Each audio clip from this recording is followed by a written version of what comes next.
30 minutes, c'est la 14, un livre qui compte à l'excès pour moi. Sommet. Heine Maria Rilke, Les Cahiers de Malte, Lauritz Brigg. Cette période, 1910, je crois, où Rilke, peut-être avant, était venu de Berlin, laissant sa jeune compagne et leur enfant pour venir à Paris être le secrétaire de Rodin. Les deux hommes ne s'entendront pas longtemps. Et il y a cette période autobiographique où comment vivre dans cet éloignement, sans argent, certainement aussi la culpabilité de ne pas repartir, passant ses journées à la Bibliothèque nationale. Mais c'est à la fois hallucinant parce que c'est une espèce de saisie du Paris d'alors, au détail près, vous le verrez dès le début. Des démolitions, un mur qui garde ses traces de tuyaux de cheminée, une salle d'attente dans le dispensaire de l'hôpital. Et puis cette espèce d'absolu de l'art, parce que il y a l'aventure avec Rodin, là, dans le coup de gong d'avoir été éliminé ou d'être parti de lui-même. Il faudrait relire la correspondance. Et puis petit à petit, l'enquête s'ouvre à la personnalité du grand-père. Ces choses, vous savez, comme on faisait à l'époque, on plante un clou dans le cœur du mort pour voir s'il est vraiment mort. Il y a même eu une législation en France de ces choses-là. Et puis dans la veillée mortuaire, il y a cette main là qui court le long des murs.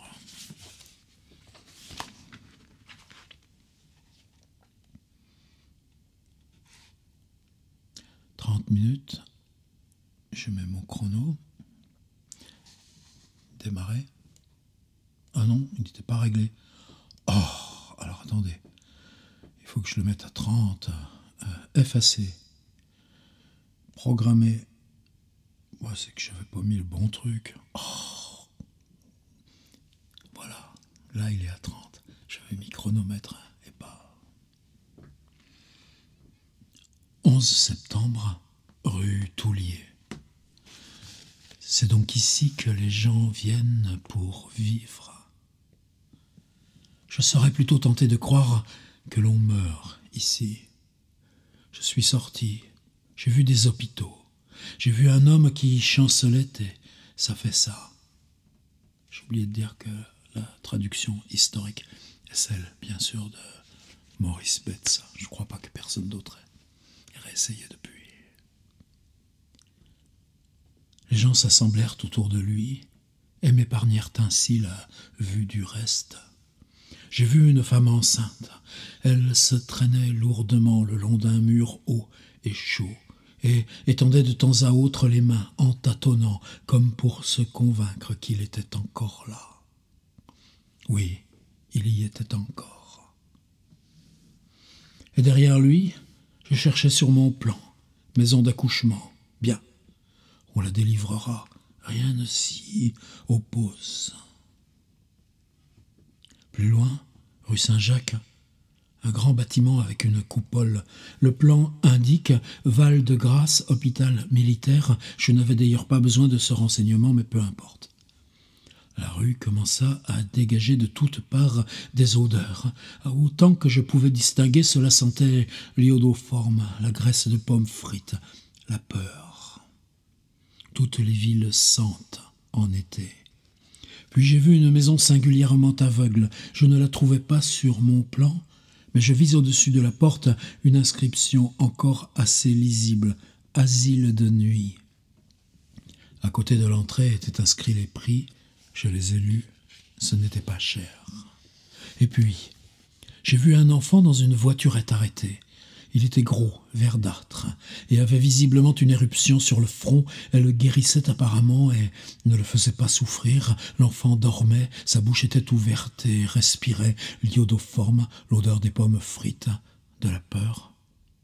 C'était ainsi, voilà tout. L'important était que l'on vécût. Oui, c'était là l'important. Dire que je ne peux pas m'empêcher de dormir, la fenêtre ouverte. Les tramways roulent en sonnant à travers ma chambre. Des automobiles passent sur moi, une porte claque, quelque part une vitre tombe en cliquetant, j'entends le rire des grands éclats, le gloussement léger des paillettes, puis soudain un bruit sourd, étouffé, de l'autre côté, à l'intérieur de la maison. Quelqu'un monte l'escalier, approche sans arrêt, est là, est longtemps là, passe, et de nouveau la rue. Une femme crie « Ah, tais-toi, je ne veux plus !» Le tramway électrique accourt, tout agité, passe par-dessus, par-delà tout. Quelqu'un appelle, des gens courent, se rattrapent, un chien aboie. Quel soulagement, un chien.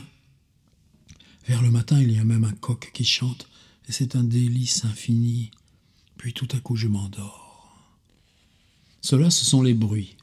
Mais il y a quelque chose ici qui est plus terrible, le silence.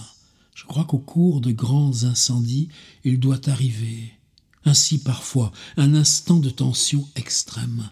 Les jets d'eau retombent, les pompiers ne montent plus à l'échelle, personne ne bouge. Sans bruit, une corniche noire s'avance là-haut et un grand mur derrière lequel le feu jaillit s'incline sans bruit. Tout le monde est immobile et attend, les épaules levées, le visage contracté sur les yeux, le terrible coup. Tel est ici le silence. J'apprends à voir. Je ne sais pas pourquoi, tout pénètre en moi plus profondément et ne demeure pas où, jusqu'ici, cela prenait toujours fin. J'ai un intérieur que j'ignorais. Tout y va désormais. Je ne sais pas ce qui s'y passe. Aujourd'hui, en écrivant une lettre, j'ai été frappé du fait que je ne suis ici que depuis 3 semaines. 3 semaines ailleurs, à la campagne, par exemple, cela semblait un jour. Ici, ce sont des années. Du reste, je ne veux plus écrire de lettres. À quoi bon dire à quelqu'un que je change ? Si je change, si je ne suis plus celui que j'étais, si je suis autre que je n'étais, il est évident que je n'ai pas plus de relations. Et je ne peux pourtant pas écrire à des étrangers, à des gens qui ne me connaissent pas. L'ai-je déjà dit ? J'apprends à voir. Oui, je commence, mais cela va encore mal. Mais je veux employer mon temps. Je songe, par exemple, que jamais encore je n'avais pris conscience du nombre de visages qu'il y a. Il y a beaucoup de gens, mais encore plus de visages, car chacun en a plusieurs.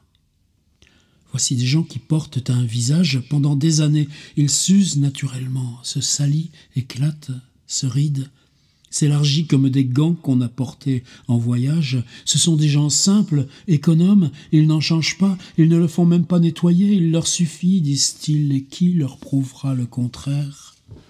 Sans doute, puisqu'ils ont plusieurs visages, peut-on se demander ce qu'ils font des autres ? Ils les conservent. Leurs enfants les porteront.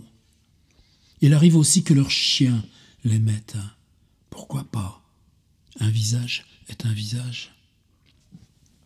D'autres gens changent de visage avec une rapidité inquiétante. Ils essayent l'un après l'autre et les usent. Il leur semble qu'ils doivent en avoir pour toujours, mais ils ont à peine atteint la quarantaine que voici déjà le dernier.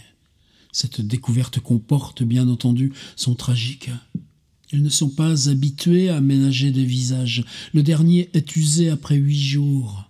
Troué par endroits, mince comme du papier, et puis peu à peu apparaît alors la doublure, le non-visage, et ils sortent avec lui. Mais la femme, elle était tout entière tombée en elle-même, en avant, dans ses mains. C'est à l'angle de la rue Notre-Dame-des-Champs. Dès que je la vis, je me mis à marcher doucement. Quand de pauvres gens réfléchissent, on ne doit pas les déranger.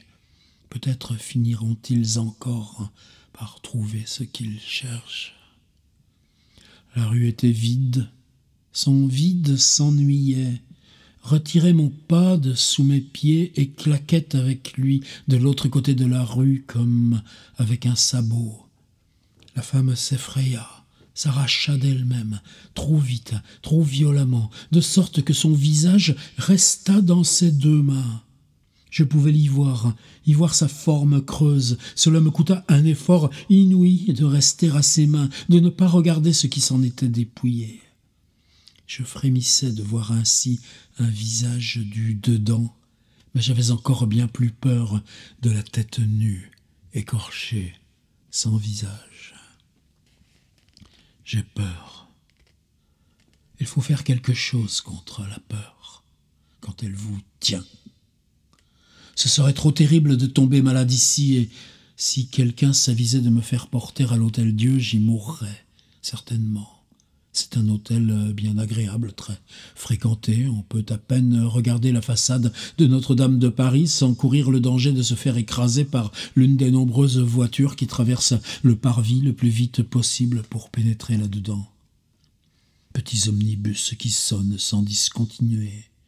Le duc de Sagan lui-même devrait faire arrêter son équipage pour peu que l'un de ces petits mourants se fût mis en tête d'entrer tout droit dans l'hôtel de Dieu. Les mourants sont têtus, et tout Paris retentit quand Madame Legrand, brocanteuse de la rue des Martyrs, s'en vient en voiture vers certaines places de la cité. Il est à remarquer que ces petites voitures endiablées ont des vitres opaques terriblement intrigantes, derrière lesquelles on peut se représenter les plus belles agonies. La fantaisie d'une concierge y suffit. Que si l'on a plus d'imagination et qu'on la laisse se développer dans d'autres directions, le champ des suppositions devient véritablement illimité. Mais j'ai vu arriver aussi des fiacres ouverts, des voitures de place à l'heure, la capote levée qui roulait au tarif habituel, à 2 francs l'heure d'agonie. Cet excellent hôtel est très ancien. Déjà, à l'époque du roi Clovis, on y mourait dans quelques lits. À présent, on y meurt dans 259 lits. En série, bien entendu. Il est évident qu'en raison d'une production aussi intense, chaque mort individuelle n'est pas aussi bien exécutée. Mais d'ailleurs, cela importe peu. C'est le nombre qui compte, qui attache encore du prix à une mort bien exécutée. Personne, même les riches qui pourraient cependant s'offrir ce luxe, ont cessé de s'en soucier. Le désir d'avoir sa mort à soi devient de plus en plus rare. Quelque temps encore, il deviendra aussi rare qu'une vie personnelle. C'est que, mon Dieu, tout est là. On arrive, on trouve une existence toute prête, on n'a plus qu'à la revêtir. On veut repartir, ou bien l'on est forcé de s'en aller, surtout pas d'effort. Voilà votre mort, monsieur. On meurt tant bien que mal. On meurt de la mort qui fait partie de la maladie dont on souffre. Car depuis qu'on connaît toutes les maladies, on sait parfaitement que les différentes issues mortelles dépendent des maladies et non des hommes, et le malade n'a pour ainsi dire plus rien à faire. Dans les sanatoriums, où l'on meurt si volontiers et avec tant de reconnaissance pour les médecins et les infirmières, on meurt habituellement d'une des morts qui sont attachées à la maison. C'est très bien considéré. Quand on meurt chez soi, il est naturel qu'on choisisse cette mort polie de la bonne société par laquelle on inaugure déjà en quelque sorte un enterrement de première classe et toute la suite de ces admirables traditions. Les pauvres s'arrêtent alors devant ces maisons et se rassasient à ces spectacles. Leur mort à eux est bien entendu banale, sans le moindre embarras. Ils sont heureux d'en trouver une qui leur aille à peu près. Elle peut être trop large. On grandit toujours encore un peu. Ce n'est que lorsqu'elle ne se ferme pas sur la poitrine ou qu'elle vous étrangle qu'on a de la peine.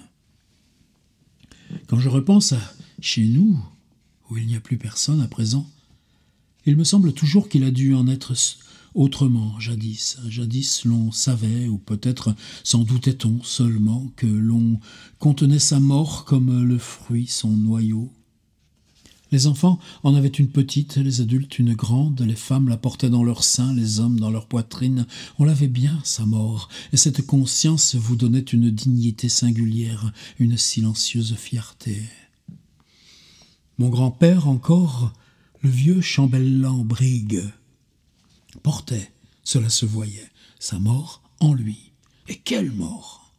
Longue de 2 mois. si éclatante qu'on l'entendait jusque dans la métairie. La vieille et longue maison de maître était trop petite pour contenir cette mort. Il semblait qu'on dût y ajouter des ailes, car le corps du chambellan grandissait de plus en plus. Il voulait être porté sans cesse d'une pièce à l'autre, et éclatait en des colères terribles lorsqu'il n'y avait plus de salle où le porter, et que le jour ne touchait pas encore à sa fin. Alors, il fallait, avec toute la suite de domestiques, de femmes de chambre et de chiens qu'il avait toujours autour de lui, le porter en haut de l'escalier. Et en laissant le pas à l'intendant, on envahissait la chambre mortuaire de sa très sainte mère, conservée exactement dans l'état.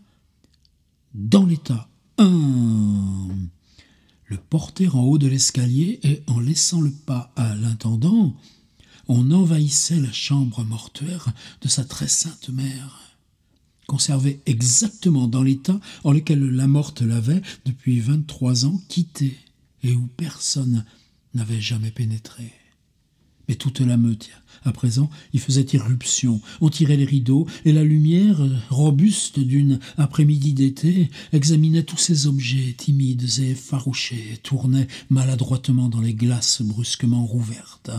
Et les gens n'en prenaient pas moins à leur aise. Il y avait des soubrettes qui, à force de curiosité, ne savaient plus où s'attardaient leurs mains, de jeunes domestiques qui ouvraient de grands yeux sur tout, et d'autres, plus vieux, qui allaient et venaient, et essayaient de se rappeler ce qu'on leur avait raconté de cette chambre close, où ils avaient enfin, aujourd'hui, le bonheur de pénétrer. Mais c'est aux chiens, surtout, que le séjour dans une chambre où tous les objets portaient une odeur semblait singulièrement attachant. Les grands et minces lévriers russes circulaient d'un air très absorbé derrière les fauteuils, traversaient la pièce d'un pas de danse allongé avec une légère ondulation, se dressaient comme des chiens héraldiques, et leurs pattes fines posées sur l'accoudoir d'une blancheur dorée, le front tiré et le museau attentif, regardaient à gauche et à droite dans la cour. De petits bassets couleur de gants jaunes, l'air indifférent, comme si tout était normal, étaient assis dans le large fauteuil de soie auprès de la fenêtre, et un chien d'arrêt rubicant, à l'air grondeur, en se frottant le dos à l'arête d'un guéridon aux pieds dorés, faisait trembler des tasses de sèvres sur la table peinte. Oui, ce fut une époque terrible pour ces objets distraits et somnolents. Il arrivait que des pétales de roses qui s'étaient échappés d'un vol incertain avec une hâte maladroite fussent piétinés. On empoignait de petits, de faibles objets qu'on replaçait vite parce qu'ils se brisaient aussitôt. On en cachait d'autres abîmés sous les rideaux, ou encore derrière le treillis doré du pare-étincelle. Et de temps à autre, quelque chose tombait d'une chute étouffée par le tapis, tombait avec un bruit clair sur le parquet dur, éclatait, se brisait ici ou là, se rompait presque sans bruit, car ces objets, gâtés comme ils l'étaient, ne supportaient aucune chute. Et si quelqu'un s'était avisé, j'ai envie de sauter un passage et revenir à Paris tout de suite. Vous voulez bien ? Vous voulez, de toute façon, c'est moi qui décide. Vous voyez comment ce récit là, imbriqué du décès du grand-père a surgi là. J'apprends à voir, et la peur, et c'est là-dessus qui repart. J'ai fait quelque chose contre la peur. Je suis resté assis toute la nuit et j'ai écrit. À présent, je suis aussi fatigué qu'après un long chemin à travers les champs d'Olsgaard. Il m'est pourtant douloureux de penser que tout cela n'est plus, que des étrangers habitent cette vieille et longue maison de maître. Il est possible que dans la chambre blanche, en haut, sous le pignon, les bonnes dorment à présent, dorment de leur sommeil pesant, humide du soir jusqu'au matin, et l'on n'a rien ni personne si l'on voyage à travers le monde avec sa malle et une caisse de livres, et en somme, sans curiosité. Quelle vie est-ce donc ? Sans maison, sans objet hérité, sans chien. Si du moins l'on avait des souvenirs, mais qui en a ? Si l'enfance était là, elle est comme ensevelie. Peut-être faut-il être vieux pour pouvoir tout atteindre. Je pense qu'il doit être bon d'être vieux. Aujourd'hui, nous avons eu une belle matinée d'automne. Je traversais les Tuileries. Tout ce qui était à l'est, en avant du soleil, éblouissait. La partie éclairée était recouverte d'un brouillard comme d'un rideau gris de lumière. Grise dans la grisaille, les statues se chauffaient au soleil dans les jardins encore voilés. Quelques fleurs isolées se levaient des longs parterres et disaient, rouge, d'une voix effrayée. Puis un homme très grand et très svelte parut, tournant l'angle du côté des Champs-Élysées. Il portait une béquille. Non pas glissée sous l'épaule, il la portait devant lui, légèrement, et de temps à autre la posait à terre avec force et avec bruit, comme un caducée.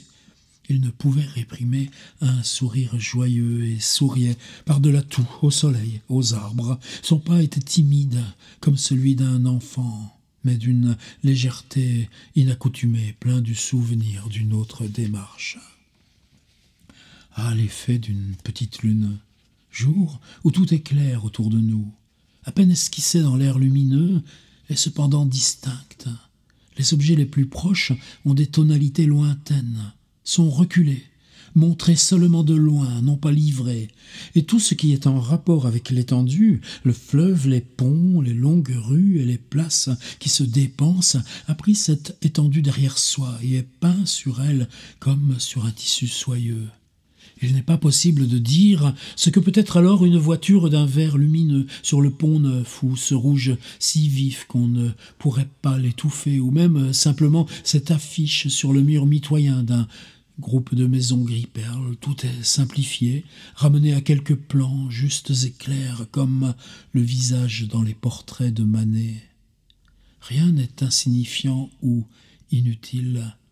Les bouquinistes du quai ouvrent leurs boîtes, et le jaune fraise ou fatigué des livres, le brun violet des reliures, le vert plus étendu d'un album, tout concorde, compte, tout prend part et concourt à une parfaite plénitude.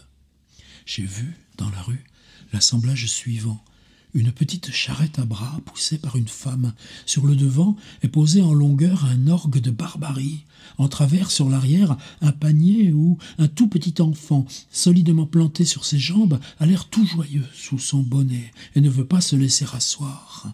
De temps en temps, la femme tourne la manivelle, le petit se lève aussitôt en piétinant dans son panier, et une petite fille dans sa robe verte des dimanches danse et bat du tambourin en l'élevant vers les fenêtres. Je crois que je devrais commencer à travailler un peu, à présent que j'apprends à voir.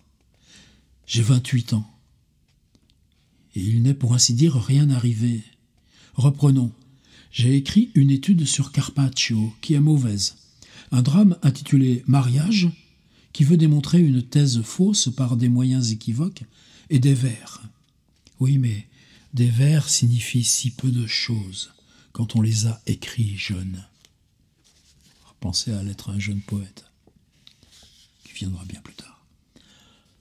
On devrait attendre et butiner toute une vie durant, si possible, une longue vie durant. Et puis enfin, très tard, peut-être saurait-on écrire les 10 lignes qui seraient bonnes. Car les vers ne sont pas, comme certains croient, des sentiments. On les a toujours assez tôt. Ce sont des expériences.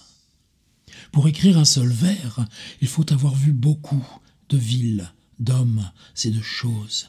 Il faut connaître les animaux. Il faut sentir comment volent les oiseaux et savoir quels mouvements font les petites fleurs en s'ouvrant le matin. Il faut pouvoir repenser à des chemins dans des régions inconnues, à des rencontres inattendues, à des départs que l'on voyait longtemps approcher, à des jours d'enfance dont le mystère ne s'est pas encore éclairci, à ces parents qu'il fallait qu'on froissât lorsqu'ils vous apportaient une joie et qu'on ne la comprenait pas, c'était une joie faite pour un autre, à des maladies d'enfance qui commençaient si singulièrement, par tant de profondes et graves transformations, à des jours passés dans des chambres calmes et contenues, à des matins au bord de la mer elle-même, à des mers, à des nuits de voyage qui frémissaient très haut et qui volaient avec toutes les étoiles, et il ne suffit même pas de savoir penser à tout cela. Il faut avoir des souvenirs de beaucoup de nuits d'amour, dont aucune ne ressemblait à l'autre, de cris de femmes hurlant en mal d'enfants et de légères, de blanches, de dormantes accouchées qui se refermaient. Il faut encore avoir été auprès de mourants, être resté assis auprès de morts, dans la chambre, avec la fenêtre ouverte et les bruits qui venaient par à-coups. Et il ne suffit même pas d'avoir des souvenirs. Il faut avoir la grande patience d'attendre qu'ils reviennent. Vous comprenez pourquoi ce livre, pour moi, est terrifique. Car les souvenirs eux-mêmes ne sont pas encore cela. Ce n'est que lorsqu'ils deviennent en nous sang, regard, geste, lorsqu'ils n'ont plus de nom et ne se distinguent plus de nous, ce n'est qu'alors qu'il peut arriver qu'en une heure très rare, au milieu d'eux, se lève le premier mot d'un vers. Mais tous mes vers sont nés autrement, donc ce ne sont pas des vers. Et combien je me trompais lorsque j'écrivais mon drame. Étais-je un imitateur ou un fou d'avoir eu besoin d'un tiers pour raconter le sort de deux êtres qui se rendaient la vie dure ? Avec quelle facilité je suis tombé dans le piège.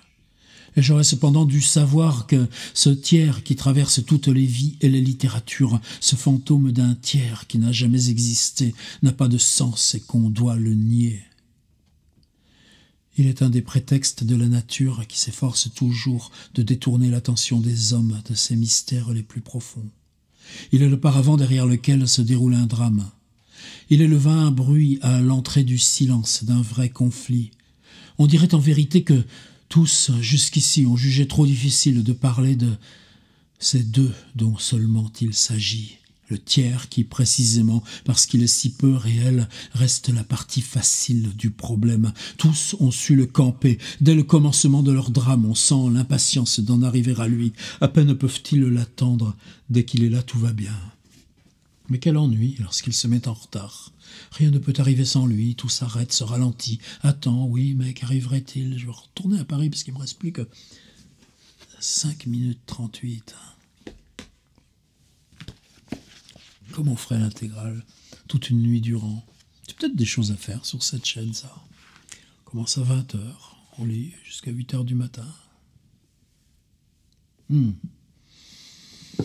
Et cependant, ils vivent parmi les hommes. Je ne veux pas parler de ces tiers, mais les deux autres sur qui tant de choses seraient à dire, sur qui l'on n'a encore rien dit, bien qu'ils souffrent et agissent, et ne sachent comment céder. On repart sur le grand-père. Les souvenirs d'enfance. Je vais terminer, 4 minutes 50, sur ce passage qui suit. Il n'y a plus de date, il y a juste un lieu. Bibliothèque nationale. Je suis assis et je lis un poète. Il y a beaucoup de gens dans la salle, mais on ne les sent pas. Ils sont dans les livres.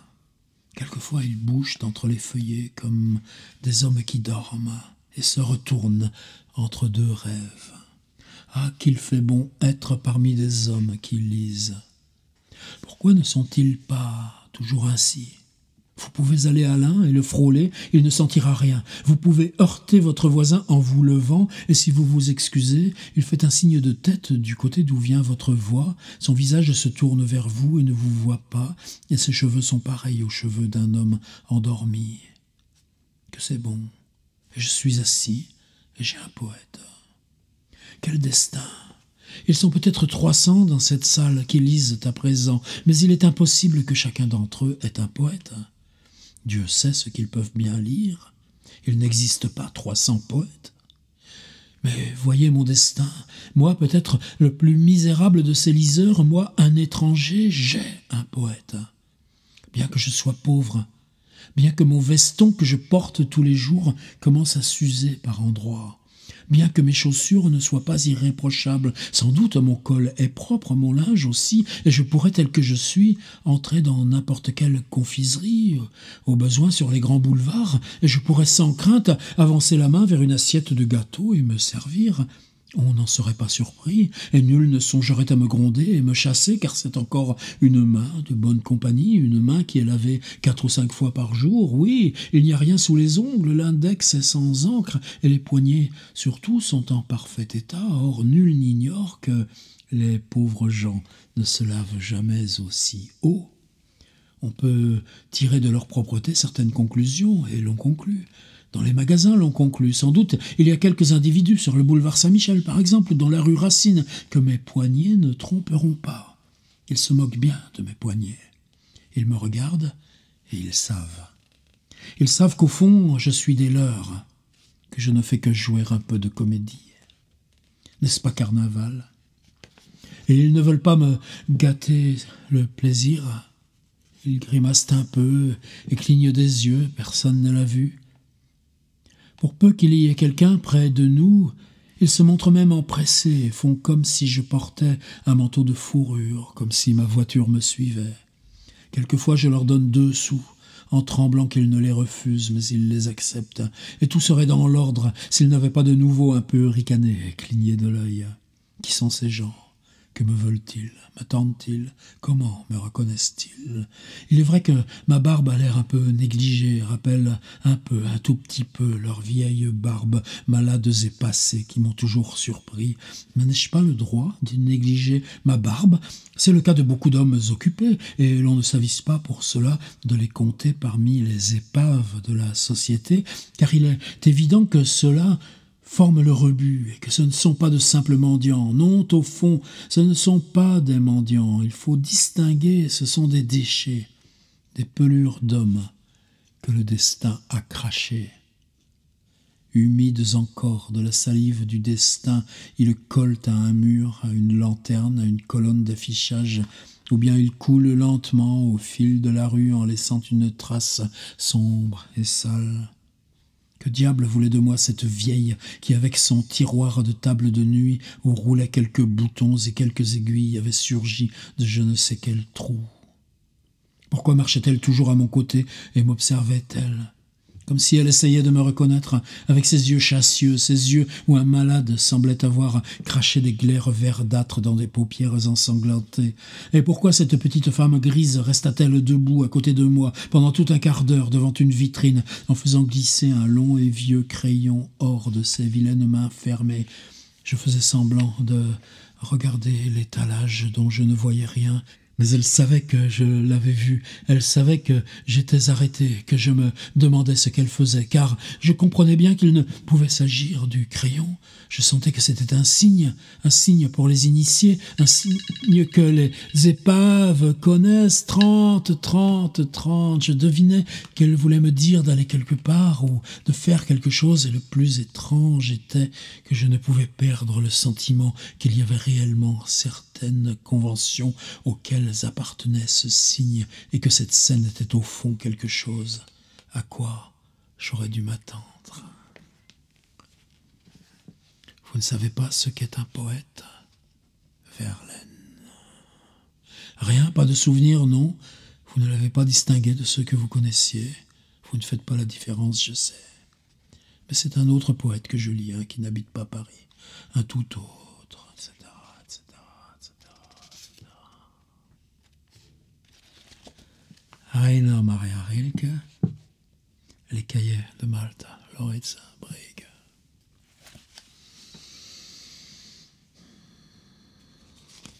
Die Aufzeichnungen des Malte Lauritz